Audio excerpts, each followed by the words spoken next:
আছে। সামাজিক মাধ্যমে এক এক শ্রোতা গানটির ইতিহাস এক একভাবে উপস্থাপন করেছেন। লোকমুখে প্রচলিত আছে অন্ধকার ঘরে গানটি যিনি গেয়েছেন তিনি এই গানটি গিয়ে আত্মহত্যা করেছেন।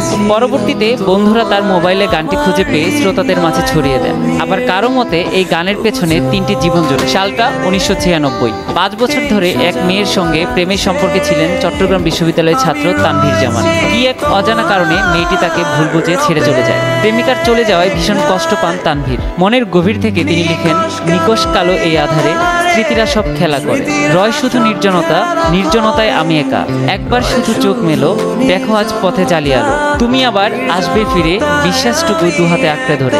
এমনই কথায় সুরারোপ করে মেয়েটিকে গানটি উৎসর্গ করে তানভীর। গানটি শোনার পর মেয়েটি যখন প্রতীক্ষার অবসান ঘটাতে তানভীরকে খুঁজতে যায় তখন সে জানতে পারে তানভীর আত্মহত্যা করেছে। মেয়েটি নিজের ভুল বুঝতে পেরে নিজেকে দোষী ভেবে সেও আত্মহত্যা করে।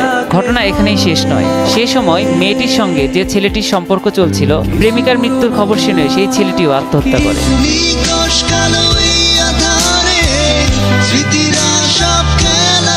তবে যাদের বদলতে গানটি শ্রোতা মহলে জায়গা করে নিয়েছে সেই পেপার রাইম ব্যান্ডের বরাতে সামাজিক মাধ্যমে উল্লেখ আছে, এই গানের পেছনে